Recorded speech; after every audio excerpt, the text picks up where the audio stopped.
So I'm going to focus on solving this problem here where we have a gas stream of 20 moles percent of hexane and the remainder of it is nitrogen. It's flowing into a condenser where a liter per minute of liquid hexane is removed, and then the gas stream contains 0.05 of a mass fraction of hexane that's leaving, and we want to know what the mass flows are of each stream. And so the first part of this process, we're going to draw and label a schematic. And so we know we have one unit, and they've told us that this is a condenser. And then now we have a gas stream that's entering. We'll call this stream 1. We don't know what its flow in is. We do know that it has 20 mole percent hexane, and the remainder is nitrogen. And so that's going to be 0.80 as a fraction. So 20% hexane, 80% nitrogen, and I'll just write up here, H is hexane, N equals nitrogen.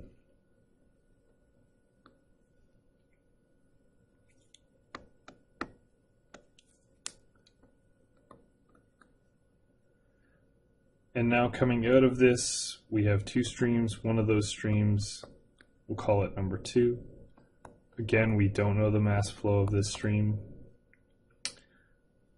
but it's got a weight fraction of hexane of 0.05, and then the remainder we're going to say is nitrogen because there's nothing else that's been mentioned about our system.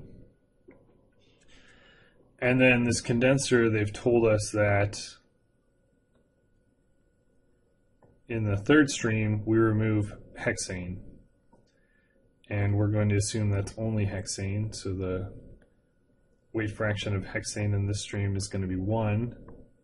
The mass flow, again, they don't tell us of this third stream, but we do know the volumetric flow of this third stream. That's 1 liter per minute. So now what we need to do is we need to solve for these mass flows. They ask us what are the mass flows of each stream, right? So we need to find each of these mass flows. That's our goal. One of them is easier to find than the others, and that's this mass flow of stream 3, right? Because I know the volume flow in that stream. The other two I'm going to need to use material balances for, and we'll get to that point later on. But once I know the mass flow of this hexane coming out, I can then figure out the other two mass flows based on a balance. I'll use a balance on hexane, a balance on nitrogen, or an overall balance. So essentially my solution strategy here is going to be to find M3 from V3 using density of hexane.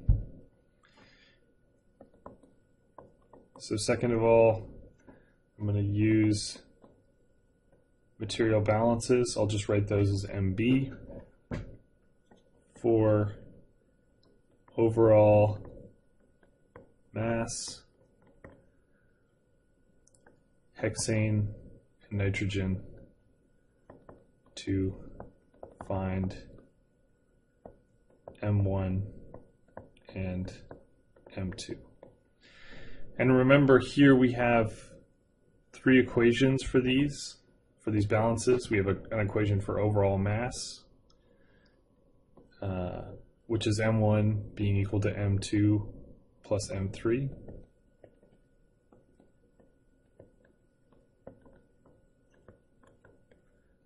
And then we also have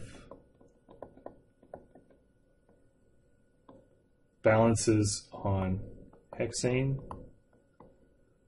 which is going to be M1 X1H equaling to M2 X2H plus M3. I could also put an X3H there, but W3H, I should say, for each of these. Excuse me.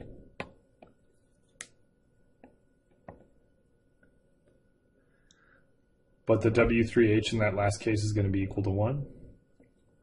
And then for nitrogen, M1 W1 nitrogen being equal to M2 W2 nitrogen. And then in stream 3, again, I could have M3 W3 nitrogen, but because the W3 nitrogen, or the weight fraction of nitrogen in that stream, is going to be 0, I don't need to include it in there. So now with this strategy, I'll be able to find everything I need, right? Because once I know this M3, I can use two of these equations, whichever two I choose, to try to solve for M1 and M2.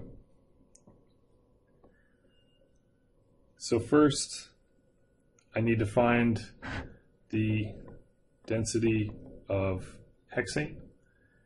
And in order to do that, I'll go to a web browser and just type in density hexane. And I get that it's 655 kilograms per meter cubed. So 655 kilograms per meter cubed.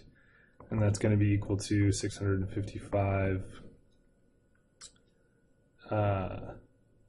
grams per liter, right? So I can say that M3 is going to be equal to rho H times V3, which is 655 grams per liter times 1 liter per minute.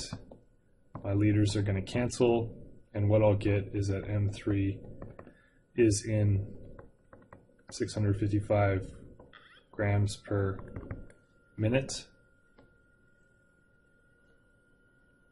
and our units for that were in minutes, so that's fine. So I found that mass flow.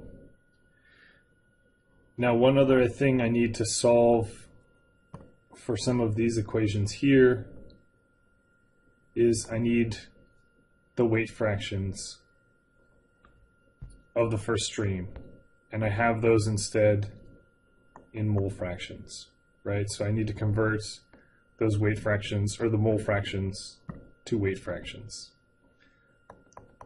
So for stream 1, if I have 100 moles, let's say, my X in stream 1 for hexane and for nitrogen, I know the hexane is 0.2, the nitrogen is 0.8. If my number of moles are 100, I'm going to get 20 moles of hexane in that and 80 moles of nitrogen. You can choose any amount because the amounts are just going to be relative based on the fractions.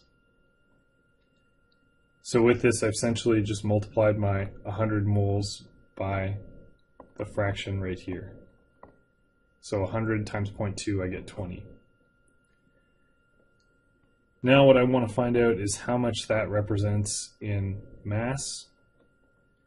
And we'll say this is in grams. And here I'm going to need some molecular weights to convert. So I want the molecular weight of hexane, and I want the molecular weight of nitrogen. The molecular weight of hexane, I'll go look it up.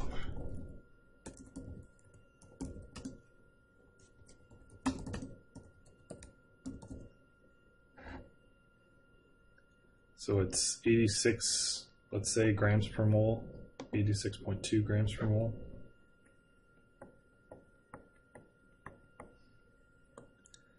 And the molecular weight of nitrogen, I know from experience, is 28 grams per mole. So remember this nitrogen, it's N2, right? Molecular nitrogen like you'd find in air. And so here, if I want the mass, what I'm going to do is take this number of moles, my mass is going to be equal to my number of moles multiplied by my molecular weight, right? And that's going to give me mole times gram per mole. And so those moles are going to cancel and I'll get grams. And so here, if I multiply 20 by 0.862,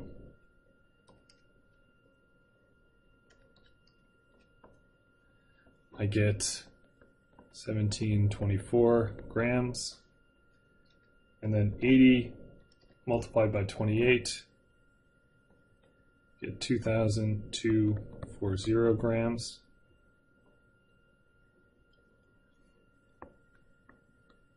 And then now what I want to figure out my weight fractions.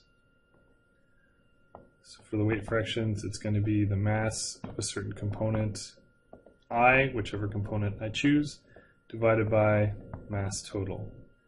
And so in this case, it's going to be mass of I divided by mass of I plus mass of I plus 1, let's say, the other component. So this weight is going to be 1724 grams divided by 1724 grams plus 2240 grams, right? 0. Which is going to be equal to, say, 435. And then this other one, I could calculate it using the same method, or I can just say it's going to be 1 minus 0.435. And so that's going to be equal to 0.565.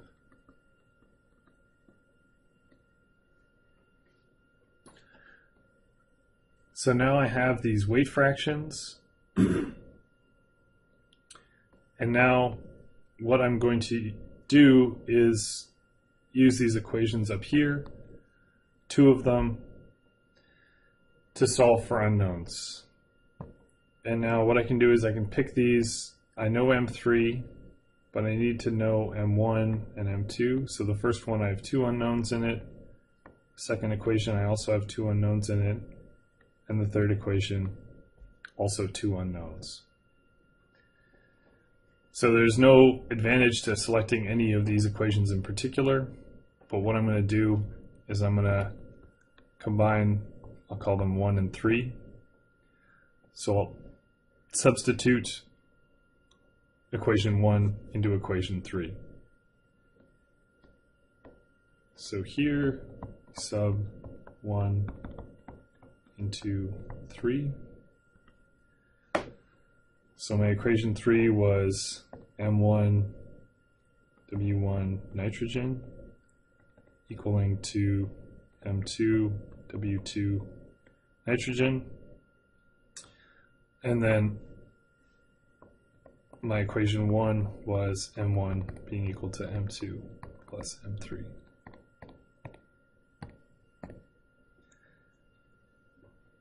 And so here I can say M2 plus M3 times W1N is equal to M2 W2N. And now I isolate for M2, so I get M3 W1 nitrogen is equal to M2 times W2 nitrogen minus W1 nitrogen. Right, so I've just multiplied this into both of these terms and then taken that M2 term over to the other side and then separated out the M2. And what I get here is that M2 is going to be equal to M3 W1n divided by W2n minus W1n. So if I substitute my mass flows in here, grams per minute, 655, that's M3. Now the weight fraction of 1 of nitrogen was 0.565 divided by something minus 0.565. The weight fraction in stream 2 of nitrogen, I'll go back up and look at my problem statement here. I said it was 0.95. So we've purified nitrogen essentially in that stream, enriched it, which makes sense. And so this, when I multiply it out,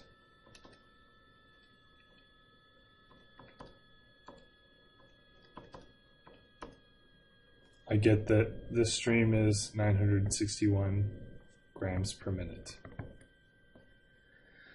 Now what I can do is I can use M2 and M3 to find M1 from that first equation.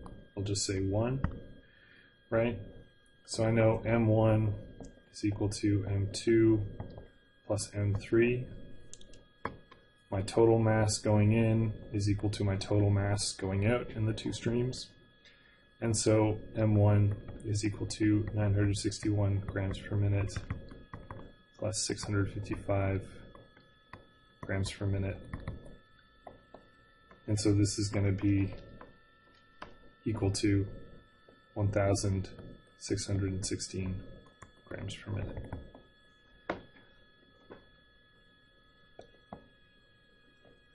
And so there I have my final solutions, my flows for all